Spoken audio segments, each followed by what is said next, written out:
Hello everyone. Welcome to another edition of Dani Dishes, and it is definitely fueled by Dunkin' Donuts. Very happy to be back on the East Coast after an amazing weekend and trip on the West Coast. For those that don't know, I was out in San Diego to run the Rock and Roll San Diego Marathon, and we had so much fun. I definitely earned a lot of activity points from laughing, running, skipping, dancing. I mean, we really ran the gamut, and it was awesome. So I ended up going out there as a rockin' blogger, one of the rock and roll ambassadors, and I was out to run the marathon with my friend Sarah, mom running on empty, to hopefully get her a PR.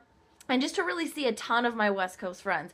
Don't get to see them very often because they don't tend to come to a lot of races on the East Coast, so it was great to be able to go out there and meet up with them again. Some I hadn't seen since Star Wars and Boston Marathon weekend, so it was great to catch up with everyone, and we really just had a blast. So we ended up doing the 5K on Saturday and the marathon on Sunday, which led to the Remix Challenge, which led to 3 medals. You know that I could not go out there and do only one race. Like, we all know this by now. So the 5K medal was freaking sweet. Look how cool that is. Loving it.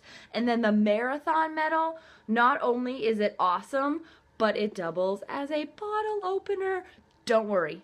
Immediately, as soon as we got back to the hotel, Sarah and I bought beer so that we were able to actually use the bottle opener, because I can't really do a review of the race without making sure that the medal worked. I mean, I'm here for you guys. You know how it is. And then because we did the 2, as I said, we got the remix. That spins, and we know I love spinning metal, so how awesome is that? So it was an amazing time. So as I said, Sarah was going for a PR, and we actually ended up getting her a PR by about 10 minutes, so yay, Sarah, you're awesome!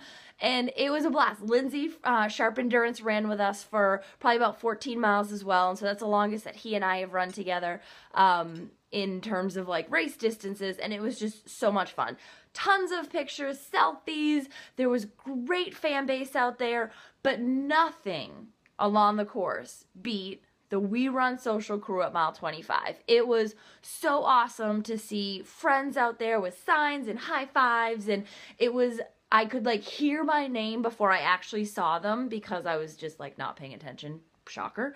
And so I heard my name and I got like so excited, and I just came like barreling down the hill, and it was like I totally forgot that we were like in a marathon. I was just like, friends, yay, let's hang out. So it was a blast, and I just want to thank them so much for being out there with signs and cheering me and everyone else on. The marathon itself was great.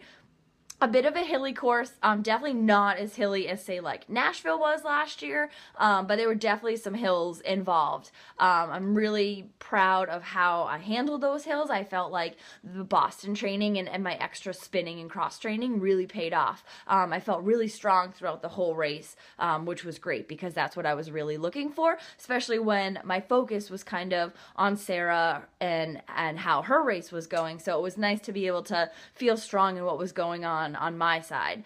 San Diego is just an absolute beautiful city. The 5K was so much fun.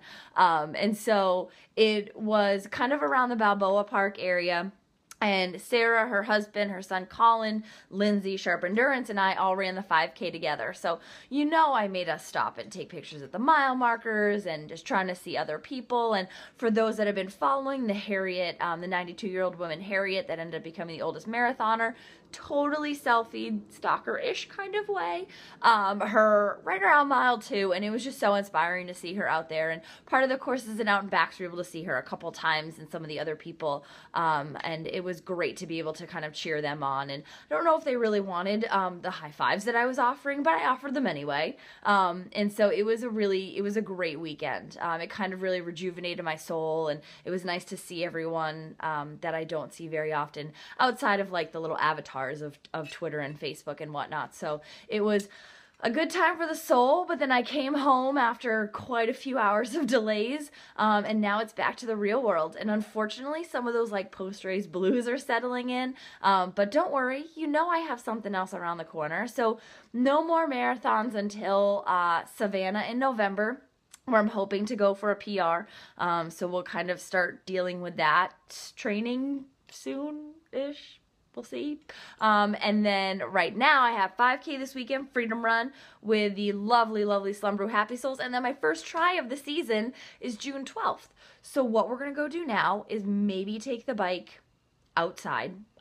Could be a little help before the triathlon, but the marathon was awesome. I can't believe it's my 8th. Like, I don't understand how that happened. So what I need to go now, and I bid you all adieu, is I need to add this massively awesome blue, which is my favorite color, car to my collection of the rock and roll races that are all right here. So I got to go get that done. So what I want you to do is have an amazing National Running Day and share with me, what are you going to do to celebrate? Are you going to come see me in Somerville and have a beer after drink, before running, drinking, run? You know, we'll work it out. All right. Happy National Running Day.